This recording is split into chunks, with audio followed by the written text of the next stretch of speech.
Thank you for visiting ChristopherMedia.net.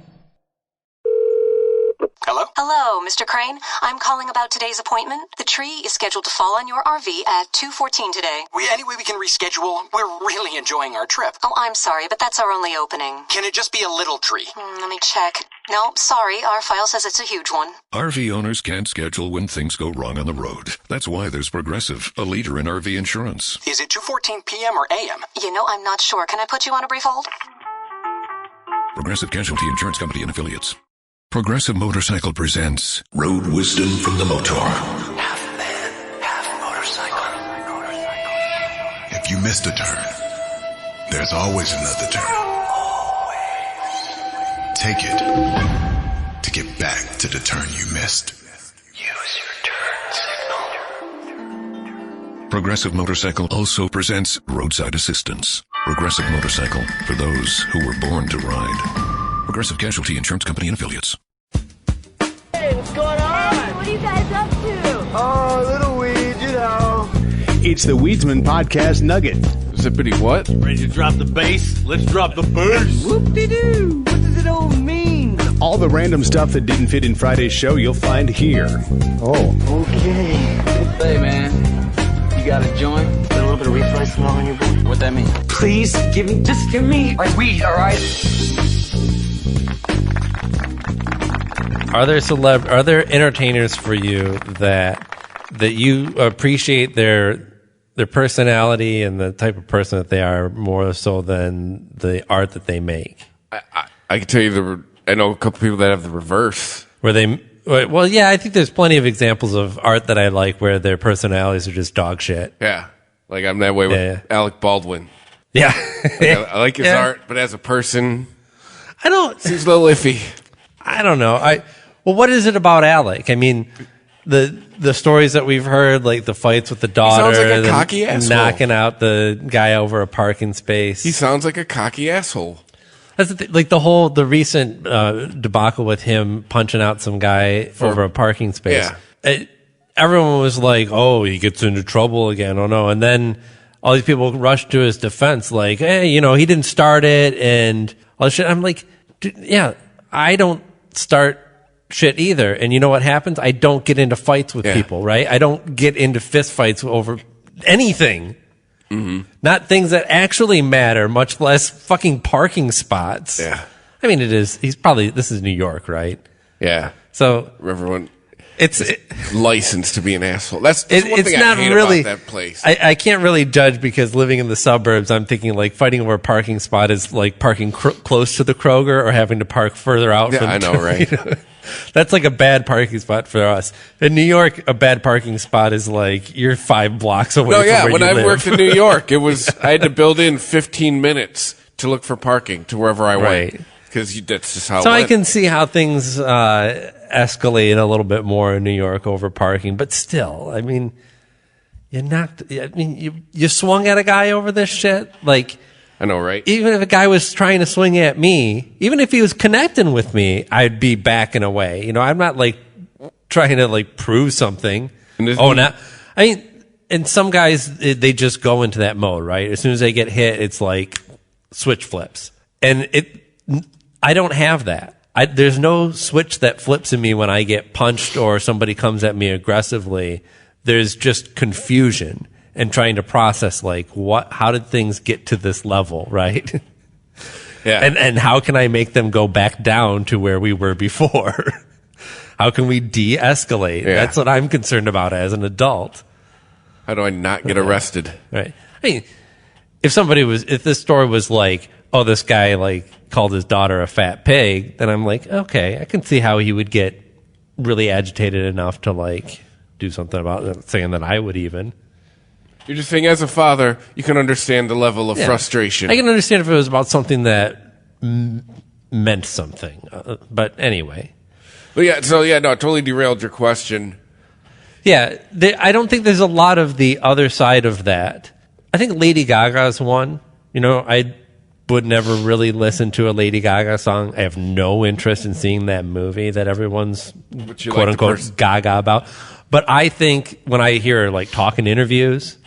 Marilyn Manson is another one. They're really interesting. They're smart. They have... Oh, okay, that's Jeff Tweedy. Okay, well, see, like, I'm a big fan of his music. But I like hearing Jeff Tweedy talk, but every time I hear Wilco, I can't even...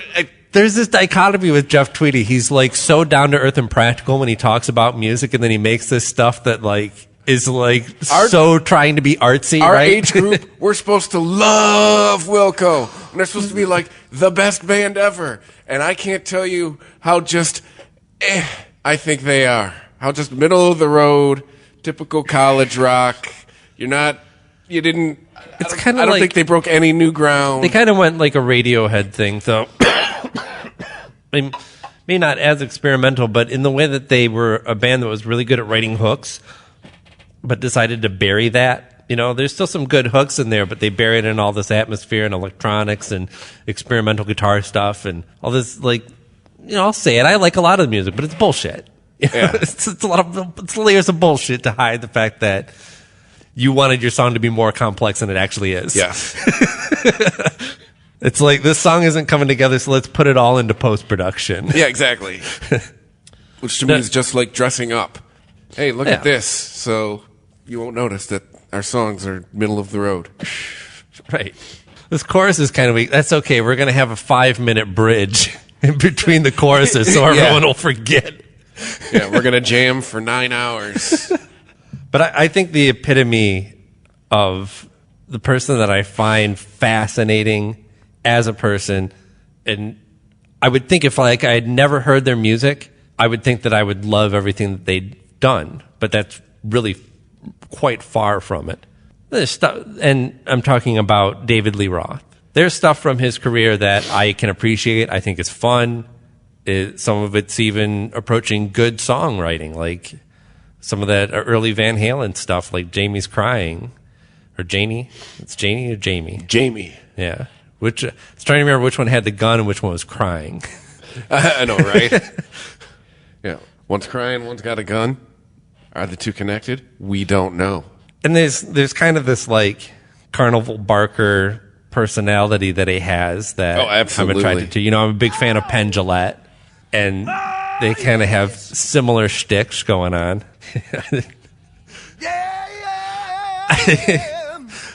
I like how this is just paired with a still frame of him and a coked out smile. Yeah. Like, hey, I didn't know you were going to be taking my picture. I just did a big line. Oh, God. Yeah, and it's him from like 2004, too. Oh, right. Well, he did this Vogue interview recently, and I sent you a link to it because I wanted you to see how he was dressed, because he describes himself, and he says that he's doing Peaky Blinders.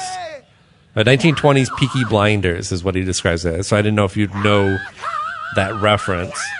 But if you look at it, you can kind of, 1920s kind of puts you in a certain, like, men wore 3-piece suits. Like, if they went out in public. I'll tell you all about it. They at least had 2 pieces. I found the simple life ain't so simple when I jumped out on that road. But this is just, it's one of those crazy-ass musician interviews that you just can't help but dive into. But it's not crazy like the what's his name, the producer. What was this black dude, the soul producer? That did that crazy ass interview. Let's say Suge Knight. No. Go back. I worked with Michael Jackson and shit. Oh, Quincy Jones. Yeah, the Quincy Jones. Thank you. The Quincy Jones interview. When Quincy went off the rails a couple years ago.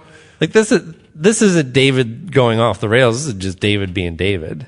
And he talks about he describes himself as a mix of Miles Davis, Kurosawa, and P.T. Barnum, or at least that his stage persona. Giving himself a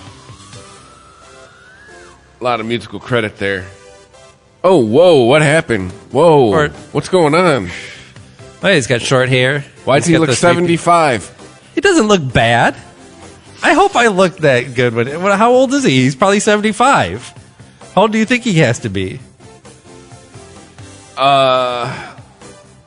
Like maybe pushing 60? No, he's at least pushing 70. He's gotta be. How old is this dude? He is 64 years old. 64. All right. So let's call it even on that. Damn. We got old. I don't think... Is it just because he doesn't have the long hair? I think he'd probably look older if he still had the long hair, though. I think it's because it's white. I think it's what's getting me. Yeah. Well... I mean, yeah, he's always blonde, but now the fact that his hair is white, it's a little... He didn't go the Paul McCartney route. Yeah, Paul, you're pushing 80. We know that's not your natural color, Paul. Come on now. But at least let some gray in around the temples like Ringo does. But Paul knows that if he lets it slip just a little bit, everyone's going to go, oh my God, Paul's dead. Like, or he's dying. You know, like, Paul is, like, is he okay? Oh, fuck. Paul McCartney's sick. Like, we don't know what we're going to do. And he doesn't want to make people uneasy, so he's just stopped ordering the Grecian formula. What do we do? He's going to maintain that he's forever 45 years old until he's dead. And he's doing that for the world. I hope you appreciate that. You know, he's not a vain man. He's really doing it for world peace. I mean, the Beatles were revolutionary, man. I mean, they keep telling me he doesn't have to dye his pubes too, because no one really sees those. But he insists. It kind of has to match, you know. He's all about symmetry.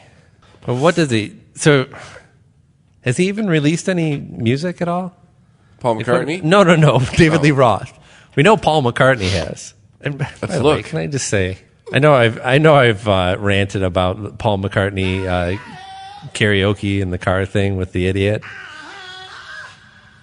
but like people still like that was on like big moments for 2018 for people that are like just moved by that, and it was so I'm like, really? Because he did an okay job singing his own songs while some idiot next to him sang along with him, didn't even do like a backup or harmonize or anything. Like, is this singing the lead along with them? That's what you want?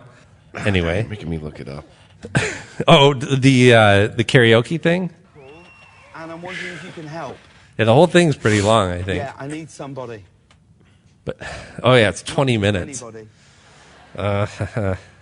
Please. Please help me. Oh, that's great. Like, I don't get British Kevin James at all. Yeah, I'm... I don't...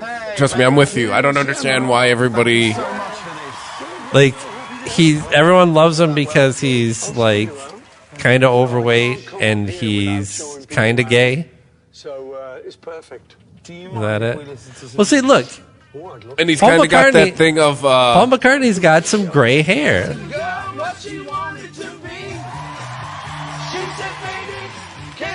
See, he's letting it show finally he's easing us into it. Yeah. But he's got like streaks. Whoa, they switched it up. So they did multiple takes of this so they could edit.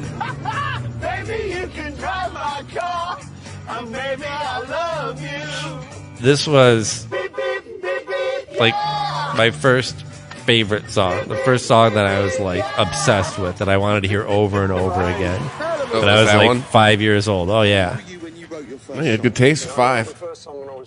Well, I mean, I was just going through my parents' record collection. And how did it go? Still, when you were 5, I mean, early 80s, there could have been much more horrendous shit you could have latched on to. Yeah. Even more so now. You could have latched on to like Taco. It's actually gotten better. I think like kids' music at that time was probably at a real low. There's halfway decent shit to listen to if you're a parent of a toddler these days. Like the They Might Be Giants did some kid-themed albums. Like you could have been like, Mom, Dad, this is my new favorite song. Oh yeah. Yeah, that's a dangerous time period. Right. Early 80s. Then start questioning, like, who's your favorite band? The Pet Shop Boys. Oh, Jesus. Here's a football. Go throw it. Right.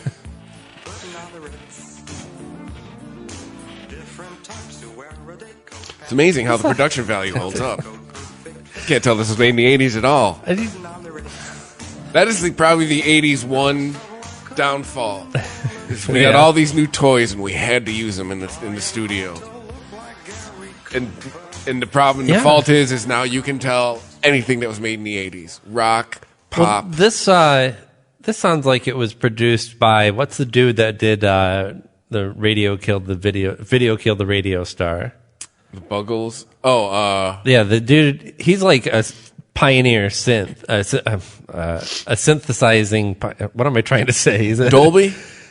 No, it wasn't Thomas Dolby. He was up there with him, though, but like he was among the first people that were just bringing these huge ass drum machines and samplers into the studio. And I like old drum machine sounds.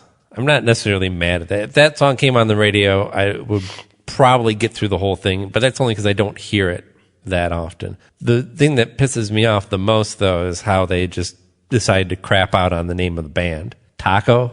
I know, right? Like, really? It's the best you got?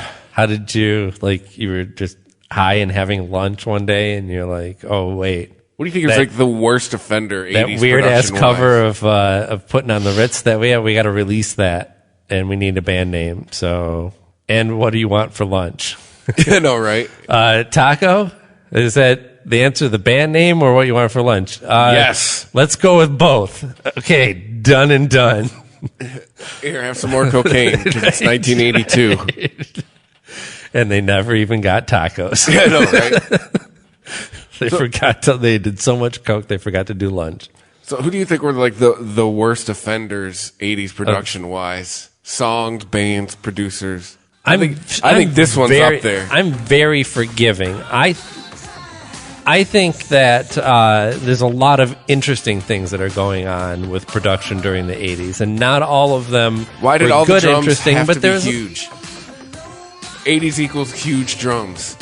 Yeah. Well, I mean, Phil Collins kind of hung himself with the In the Air Tonight. That was what started all those big gated drum sounds. Now, this is a drum machine sound, but that drum machine sound is either a sample or a synthesized version of that gated drum sound.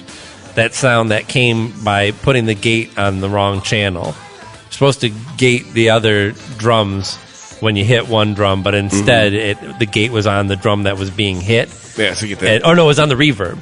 The gate was on the reverb instead of on the subtrack for the other drums. So there was a compressor on there too, that all that reverb was like way up in the mix and then just chopped off. Yeah. And then you put a little like delay on it and you got that shit. But yeah, I don't know. I'm not necessarily mad. I think people get too uptight about like what they think are the epitome of drum sounds, like John Bonham's drum sound on those Led Zeppelin records. And I'm just like, what a lot of people don't realize is that Bonham's drum sound is kind of like Hendrix's guitar sound. Half of it was how it was being played. Yeah. Yeah. Half of John Bonham's drum sound was John Bonham. Yeah. And they achieved a big sound by just hitting drums hard, playing big drums, hitting them hard in big rooms. Right? Yes. Like this is I think we all read the same article in Guitar World about how they mic'd a hallway and had Bonham playing like at the top of a staircase. And they get that right amount of slapback delay that people will just program in now, but that was like mic placement and drum placement and room, using all of that. This was Eddie Kramer knowing what the fuck he was doing. I bet you, probably not Bonham himself, but some lackey just sat there for hours at the snare, just bang, bang, while they listened, just bang, listen over. Like in, have you seen 24-Hour Party People? Where they're recording Joy Division. And they get this like super eccentric producer to record Joy Division's first record, and he's like obsessed with getting this like perfect drum sound, right? So it starts with like the rest of the band. This kind of plays out throughout different scenes. Like you see first the drummer is in studio and he's just having them go play it again. No, it's not right? Then he's got him out in the hallway in another scene, and the drummer's playing out there. Damn. Finally, you see another scene with him on the stairs playing. And then in the final scene, when they actually get the take that he wants, he's up on the roof. What? This sounds like an outtake from Spinal Tap. I know. I swear to fucking God. And it may be an apocryphal story, but these are the story. Like, all the stories from 24-Hour Party People are pulled from that Manchester scene of the 80s of, big guitars colliding with big drum machines and big synthesizer sounds and making this crazy ass music like Joy Division and New Order and Manic Street Preachers, Happy Mondays. But still. Oh, man. But like this. Again, production dates it. Like, you definitely hear this, you're like, this is 80s. No, it does, but like people are still trying to make this sound today, and they're not hitting it. Like, this song fucking slaps, man. The drums in this are so crisp, and the bass line. This is just a really great. Maybe it's the synth. Yeah, I mean, like things like that right there. The synthesized male chorus. Yeah, like that dates it. That kind of. Other stringy sound in there, it's a violin setting, But I don't know. I think I've listened to so much and made so much weird ass techno that like I don't even think I look at those things the same way. I'm not an impartial judge of the 80s. There's a lot of this. It's nostalgia, but I think when you're talking about 80s production. New Order is like at the peak of that. So I'm going to have to disagree on that one. Now, wait, there's a remastered version. Can we hear that one? I'm just curious. All right, so they preserved that real mid-rangey kind of slappy kick drum sound. They didn't beef it up. But I'm imagining this is where they're going. It's going to have a thicker bottom end. Yeah, because this was remastered 2 years ago. Yeah, this is a recent. So I don't think I've ever heard this one. No, I get it. It's actually a cleaner stereo mix, for sure. And yeah, they preserved it. They didn't try and beef it up. I think they remained true. I dig it. You actually get to hear the character of the synth a lot better.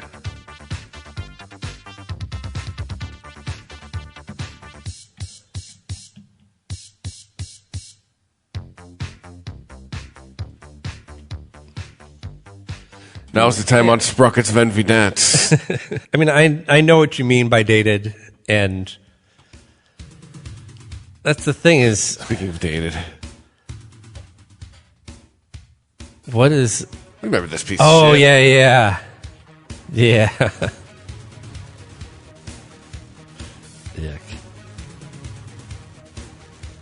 Let's see, there's no... The bass line is so thin in this version, too. Like, they wanted it gnarly sounding, right? So it's got all this... The new metal version. But when you put all that in the mix of a bass instrument like that, you have to give up some low end when you do that. That was a trick I actually learned before I learned how to like mix music. I learned that from DJs. They were like, we were talking about kick drums, how some DJs get their kick drums on their records to just really push.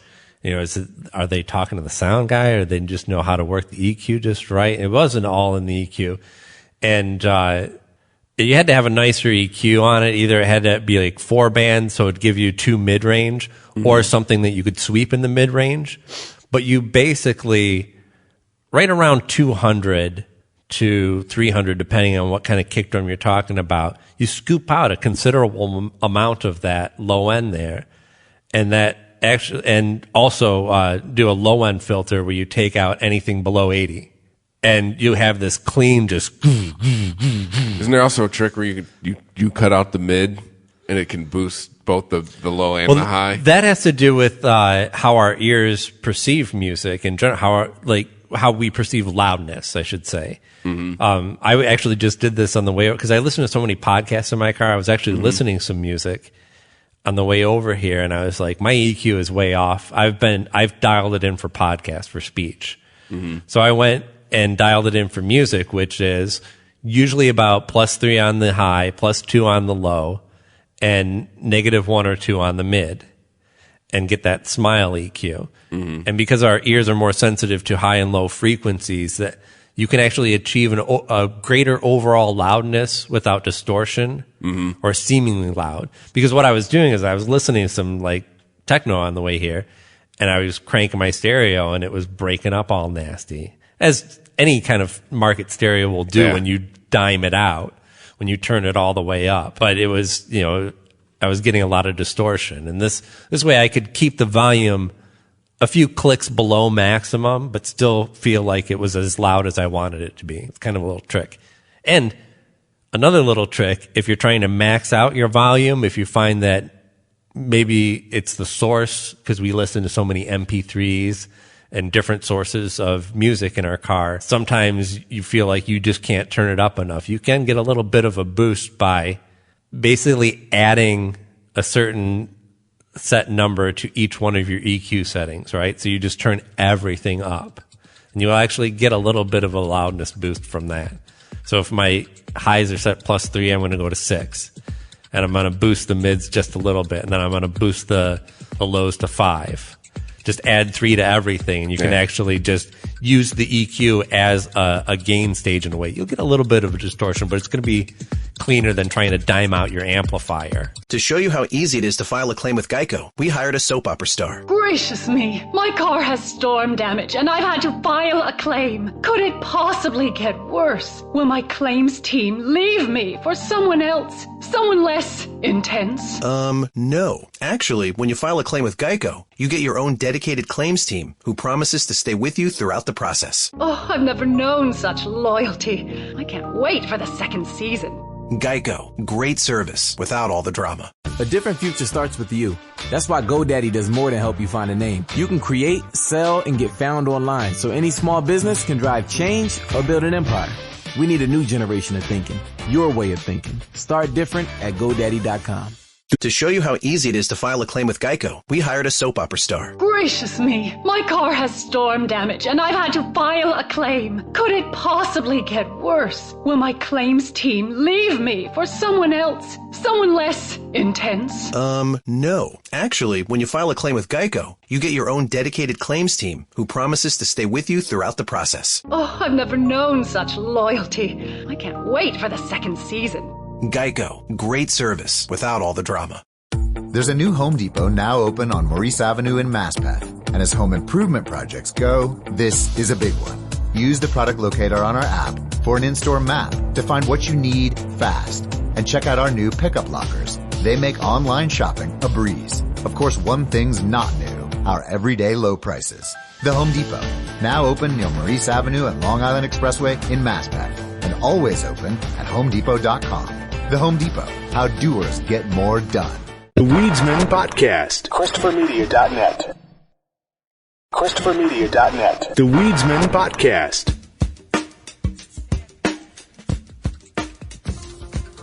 What, do we got some trancy ass techno here? Oh, this is kind of cool. Yeah, this sounds like Orbital, actually. What is this? Best of New York techno. From 2009 to 2012. Don't ask me why. It just says part. Oh, it's a mix? No, This is a short track, though. How long is this track? It's 5 minutes. They couldn't put the artist on there? Go to the album info. Let's see. It's just identified by...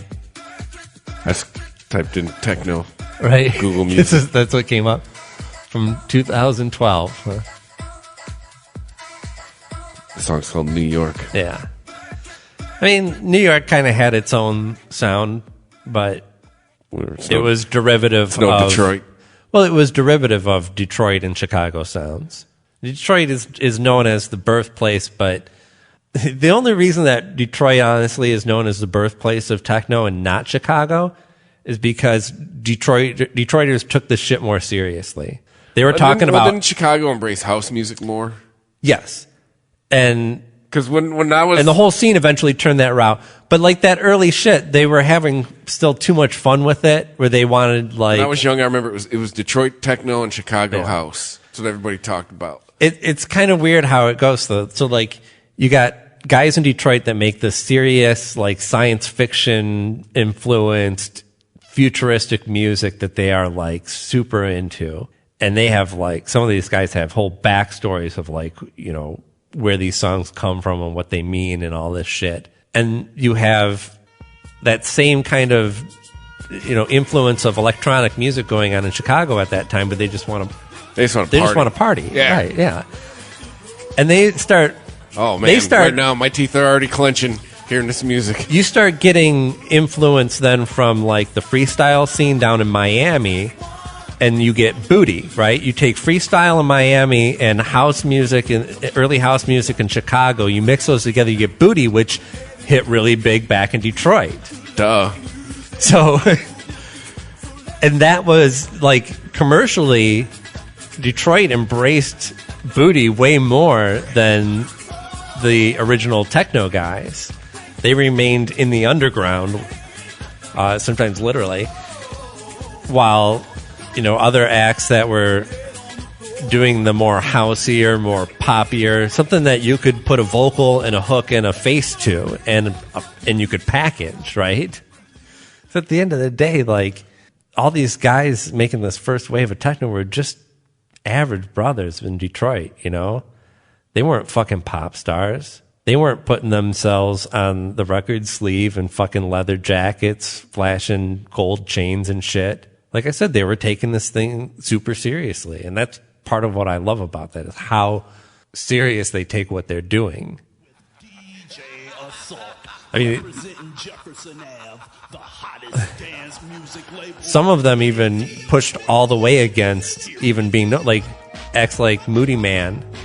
He didn't want to be, he just wanted to make records and DJ, right? And he didn't really care if people bought his shit, and he certainly didn't care if white people bought his shit. And he didn't do interviews and didn't really didn't have a public persona. Drexia, two guys from Detroit who never made people knew who they were, but that's if you knew who they were, right? Yeah. If you didn't know, you didn't know where these fucking Drexia records were coming from. And that shit was like far out fucking electro space music that was actually, I shouldn't say space. Well, maybe it kind of was space involved, but it was mostly underwater theme. They had this idea that like the first man came from the sea and was like banished from the sea by the land dwellers, I think, and they had to go out into space to find a new home planet. What? Yeah, Drexia. They have. I think one of the two members passed away fairly recently, but they did have a chance to have their final release that actually wrapped up the whole story of the first people's exile from Earth and their home in the oceans to outer space and their return. I believe is the story. Don't quote me on that. It's not like it's a novel. Band? Yes, this is Drexia. This is the most popular track according to the Google Music.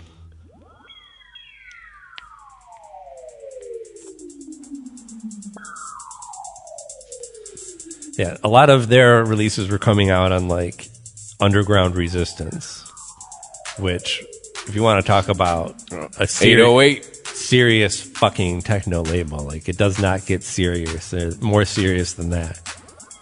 Talk about tone, your voice is pretty serious.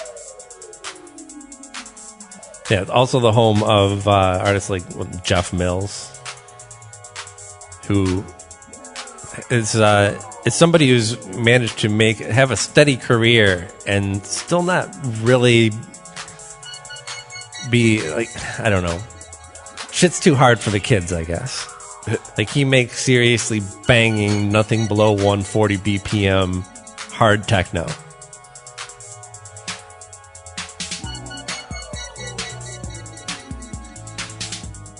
That's actually pretty cool. Whereas, yeah. Drexia's got a little bit of Detroit funk in their shit. You know, they use the swing knob a little bit. Whereas Jeff Mills' swing knob is set to 0 on all machines. Like, his shit don't swing. It's psh, psh, psh, psh. Just straight up quarter notes. Yes. We will quantize to the 1.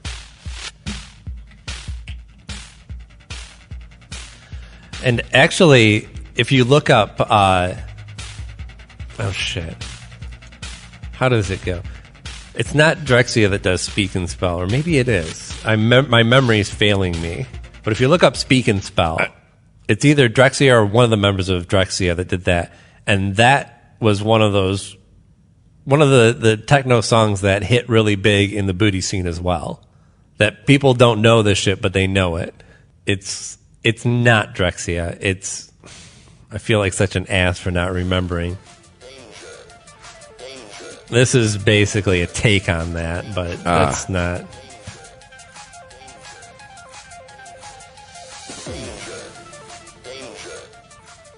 Doppler effect.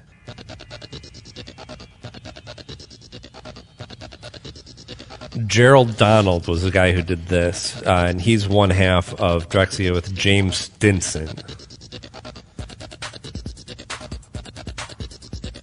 So, actually, if you pitch this up to 45, that's when most people would recognize this song in Detroit. You play it for them at the intended speed. People are like, "What's wrong with your record player?" Yeah.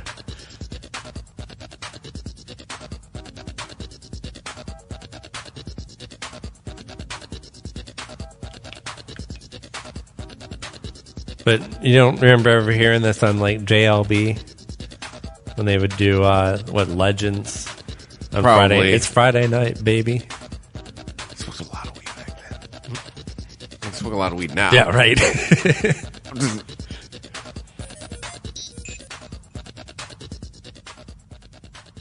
I wonder if does that still go on?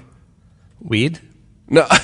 All the time. No, JLB on Friday nights. No, it's 92.3 now, and they do it. I can't remember where. They've got a decent DJ. He's no Wax Trax and Dre, that's for sure. Like, Wax Trax and Dre was a fucking genius. But he's good. He bounces beats. He does the scratching and all that shit. And he mixes in some pop music, too. And a 2-hour set, at a club. A 2-hour set of Let Them Hoes Fight ain't really gonna fly on radio these days. He's at a club. People have to dance, and it's on the radio. Yeah, they want to hear people like Familiar. Well, yeah, but modern Familiar. Like to me, I want Familiar. I'd want to go. I'd have to go back in time to hear the booty set. I think that I'd want to hear. I know, right? Yeah. Well, also I'd have to please. All the best booty songs are like already hashtag Me Too. All right. Oh man, I'm in a time machine. Beat that bitch with a bat. Yeah. Or one of the best. Let Me Bang. You know that one? I don't think so. Look up Let Me Bang. That is the shit. It's got all the best lines in it. It's got the best fucking drum machine. It's simple and stupid as hell. This is not Beat That Bitch with a Bat. No, it is not. There were some remixes that were done of this track, actually, so this might be one of the remixes of it. Let Me Bang, DJ Godfather. It's got to be. No, this is his remix. Right below it, DJ Funk. No, that's DJ Dion. No, up. Oh. Looks like as you type in Let Me Bang, DJ Dion's the first thing that comes up.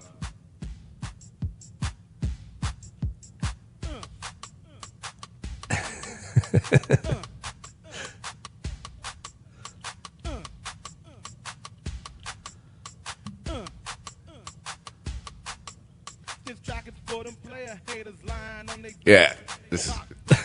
Oh. Then let me do my thing. Just step the fuck back and let me fuck this bitch. Let me bang.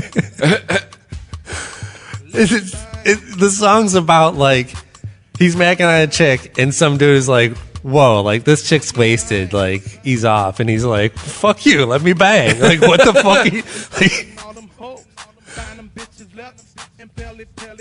Keep your money in your pocket and let me do my thing. Step the fuck back and let me fuck this bitch. Let me Hashtag me too, DJ Dion. Time's up, DJ Dion. But this is a builder. This is a song that you put in the set when you want to build that tension. Because it teases you. It teases you. It doesn't hit you with the full beat until that final let me bang.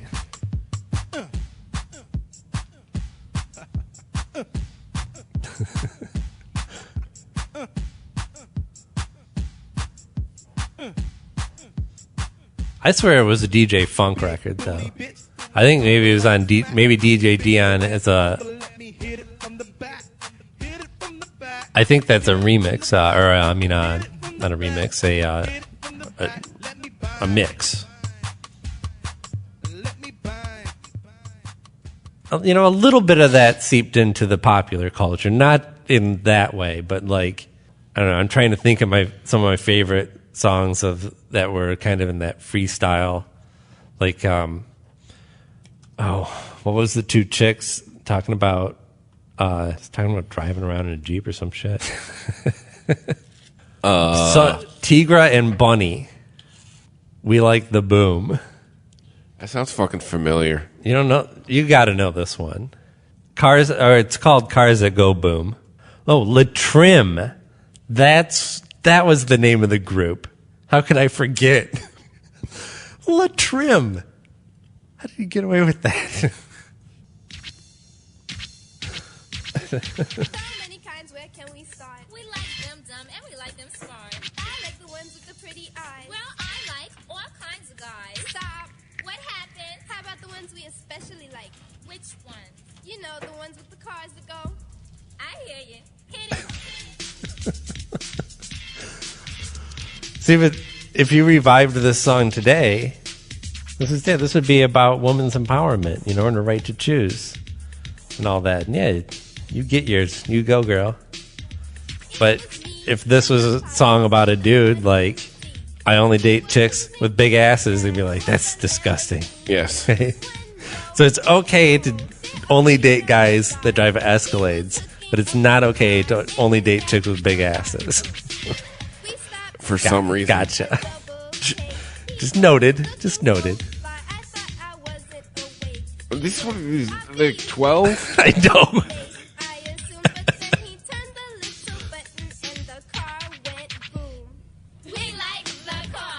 There was some Fox News host that was. I have to hear the Dirty South remix. He was at a holiday party and he was singing. It might have even been the Sugar Hill Gang that they had at their party, but he was doing Rapper's Delight. And people were tweeting like, "Oh, our boss is the coolest." You know, and I'm like, that's the whitest song you could possibly rap. I'm sorry. Like,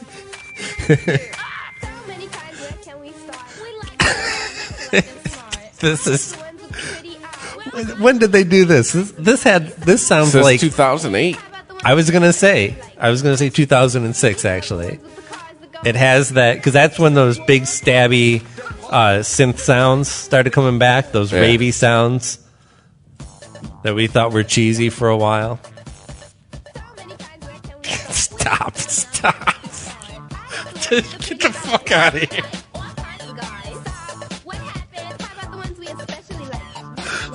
How about the 2008 Boomin' Mix?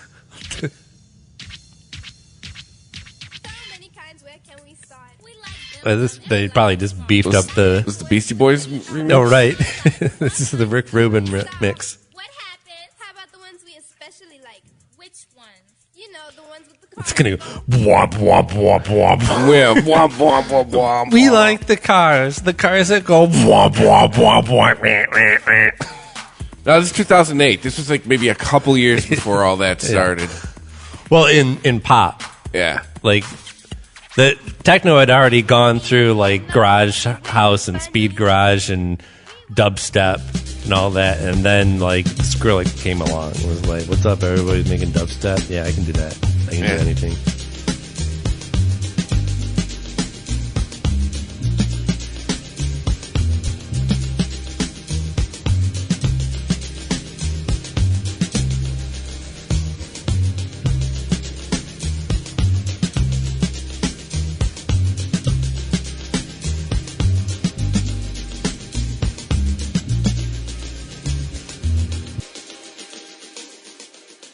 Progressive Motorcycle presents Road Wisdom from the Motor. Half man, half motorcycle. You grab life with both hands.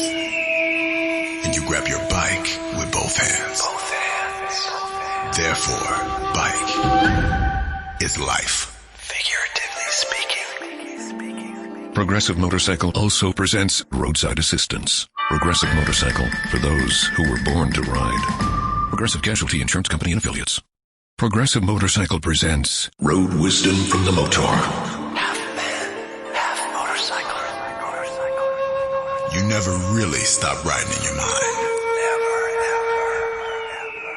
Never. Unless you're thinking of something else. Like other thoughts. Progressive Motorcycle also presents Roadside Assistance. Progressive Motorcycle for those who were born to ride. Progressive Casualty Insurance Company and Affiliates. Thank you for visiting ChristopherMedia.net. ChristopherMedia.net. If you like this show, please tell a friend. Please make sure to rate and comment on all your favorite Christopher Media shows. Please follow us on Twitter and like and share us on Facebook. You can subscribe to all ChristopherMedia.net shows for free on ChristopherMedia.net. Thank you for listening, and thank you for visiting ChristopherMedia.net. Thank you for visiting ChristopherMedia.net.